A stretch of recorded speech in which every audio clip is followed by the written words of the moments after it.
Bonjour Ilan. Bonjour Steve. Et Hanouka Samer, merci d'être avec nous comme tous les lundis.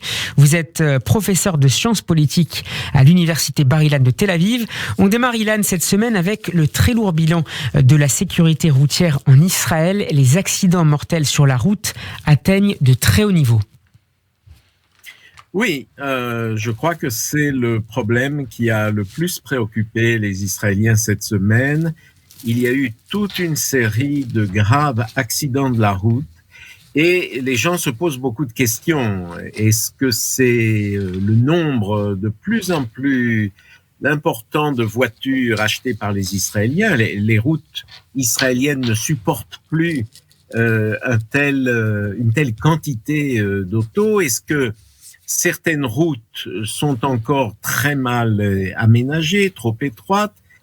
On penche plutôt à critiquer l'attitude des conducteurs israéliens. Et d'ailleurs, tous nos amis qui viennent en Israël peuvent le constater.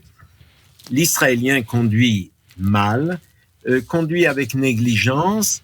Est-ce que vous avez des facteurs qui peuvent expliquer cette manière de conduire, selon vous, un peu désordonnée parfois? Écoutez, il y a quelque chose de culturel, évidemment.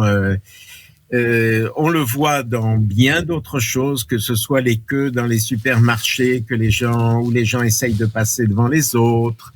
La négligence des gens. Bon, tout se passera bien, on peut passer une ligne blanche parce que c'est pas si grave que ça. Et cette semaine, le bilan est insupportable. Il y a eu surtout un très grave accident où des enfants sont morts, les parents se trouvent en réanimation dans les hôpitaux. Tout cela parce que deux jeunes Palestiniens qui conduisaient leur auto ont fait demi-tour en passant sur une ligne blanche. Mais 2 jours avant, c'était des Israéliens qui avaient fait la même chose. Donc, le bilan est très lourd. Il y a là une vraie question à poser à la ministre des Transports israélienne, qui vient du Parti travailliste, Merav Michaeli. Qu'est-ce qu'on peut faire pour mettre fin à cette hécatombe sur les routes israéliennes qui fait, je le rappelle, beaucoup plus de morts que les attentats terroristes qui ont lieu eux aussi de temps en temps. Mais là, à quoi pensez-vous justement, Ilan Greisamer, à d'autres campagnes de sensibilisation, à des mesures peut-être de limitation de la vitesse sur les grandes routes? Quelles sont les options dont pourrait disposer la ministre Michaeli? Mais écoutez, il y a d'abord un fait qu'en Israël, on n'a pas réussi à faire passer les gens de l'utilisation de leur voiture personnelle au transport public. Les Israéliens ne font pas confiance au transport public. Ils préfèrent prendre leur auto alors que, par exemple, dans la région de Tel Aviv, ils vont perdre des heures dans des embouteillages monstres. On se demande pourquoi ils ne prennent pas le train, pourquoi ils ne prennent pas les bus qui ont des voies réservées. Il y a surtout une mentalité qu'il faut changer. Je crois que c'est le point essentiel. Comment trouver les moyens d'expliquer aux Israéliens que les transports publics, c'est la solution d'avenir, qu'ils laissent tomber leur auto, même si l'essence est très chère. Non, les Israéliens veulent prendre leur auto.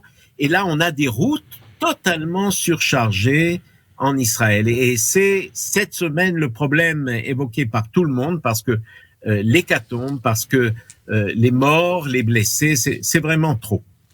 Autre sujet de la semaine, Ilan Greisamer, l'enquête ouverte contre des policiers israéliens qui ont tiré sur un Palestinien qui venait de commettre un attentat au couteau samedi à Jérusalem-Est. Certains le reprochent d'avoir continué de tirer sur ce terroriste alors qu'il était neutralisé. Oui, alors ça a été la grande controverse de la semaine. Effectivement, un jeune terroriste a frappé au couteau un juif ultra-orthodoxe à côté de la porte de Damas et ensuite a essayé de frapper même un policier qui était à côté. Évidemment, les policiers qui étaient là ont tiré sur lui, il était à terre. Ils ont très bien réagi à cette menace. Il aurait pu frapper d'autres personnes, mais là, les 2 policiers ont continué à tirer jusqu'à ce que ce terroriste qui était à terre, qui était blessé, rende l'âme. Et là, il y a eu controverse parce que est-ce qu'il est normal d'achever un peu de cette façon un terroriste tombé à terre? Alors, la très grande majorité des hommes politiques et du gouvernement, des chefs de la police ont justifié l'attitude de ces deux policiers. Après tout, il n'est pas sûr qu'il n'avait pas, par exemple, sur lui une ceinture d'explosifs, etc. Mais d'un autre côté, il y a eu certaines critiques. Pourquoi achever ce terroriste? Ces deux policiers ont été convoqués au bureau d'enquête de la police. On a voulu vérifier un peu pourquoi ils avaient agi de cette façon-là, et donc il y a eu une grande controverse. Ça rappelle un peu l'histoire de Elor Azaria il y a quelques années, qui avait lui aussi tué un terroriste qui était déjà neutralisé. Disons que les gens ont discuté de ça, mais que la grande majorité des Israéliens ont quand même soutenu l'attitude des deux policiers, pensant que quand même quelqu'un à terre pouvait frapper encore et causer d'autres problèmes aux gens qui étaient autour.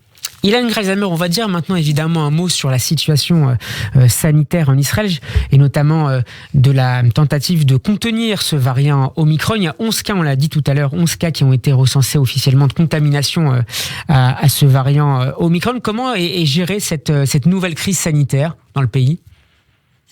Bon, pour l'instant, cette nouvelle crise sanitaire est bien gérée. Le gouvernement a pris des mesures dont je dirais qu'elles sont sévères. La plus sévère, c'est d'empêcher les touristes étrangers d'entrer en Israël, au moins. Vous nous disiez la semaine dernière que c'était un peu excessif à vos yeux. Oui, c'est un peu excessif. Et là aussi, par exemple, le fait que un Israélien rentrant en Israël de l'étranger, non seulement doit faire un test PCR à l'étranger, mais il fait un test PCR quand il arrive à Ben Gurion, à l'aéroport, et doit être en isolation pendant 3 jours, et au bout de ces 3 jours, faire encore un 3e test PCR. Il y a des gens en Israël qui disent, OK, d'accord, il y a 11 personnes qui ont l'Omicron pour l'instant. C'est quand même un pays de plus de 9 millions d'habitants. Est-ce que ce n'est pas exagéré? Il est possible que finalement, d'abord, cette obligation d'isolement des Israéliens rentrant pendant 3 jours, il est possible que ce soit aboli. Et si vous voulez mon avis, avant les fêtes de Noël et de fin d'année, on réautorisera les touristes à entrer. Économiquement, c'est une perte beaucoup trop importante pour Israël que de se priver en fin d'année des touristes, ce qui ruinera encore un peu plus l'industrie du tourisme. Donc, notamment des touristes catholiques pour la fête de Noël. Mais oui, prenez par exemple la ville palestinienne de Bethléem, dont toute l'économie, je dirais de toute l'année, est fondée sur la fin d'année.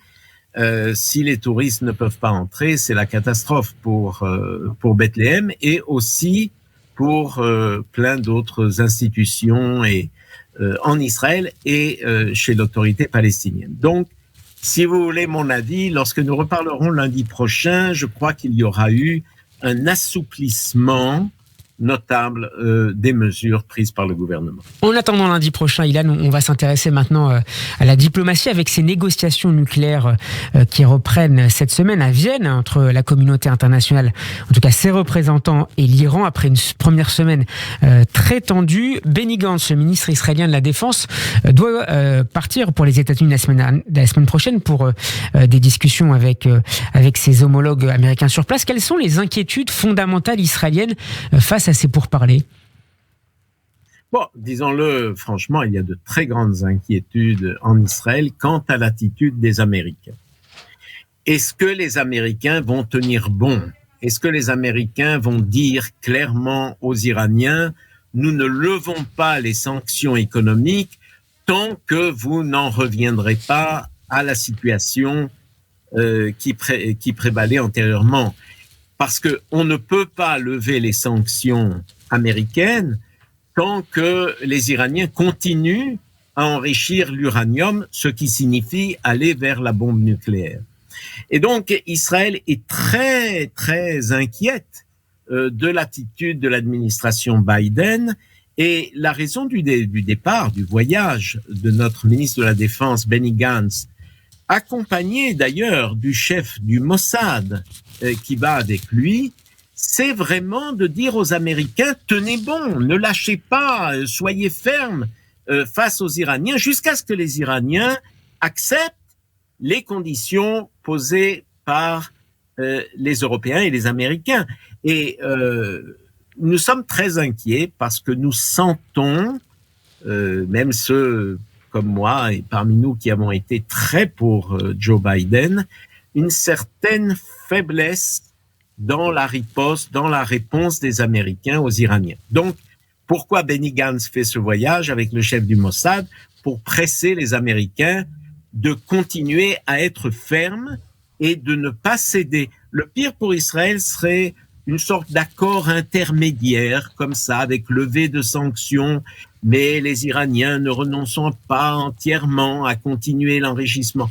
Bref, nous sommes sur nos gardes et nous regardons de façon extrêmement précise ce que font les Américains dans cette négociation. Merci beaucoup, Ilan Greisamer. On peut réécouter votre semaine israélienne, un podcast sur radioj.fr et la regarder en vidéo cette fois sur la page YouTube de la radio. Bonne semaine à vous et à lundi prochain. Bonne semaine. Radio J, le grand journal, 14h-15h, Steve Nadjar.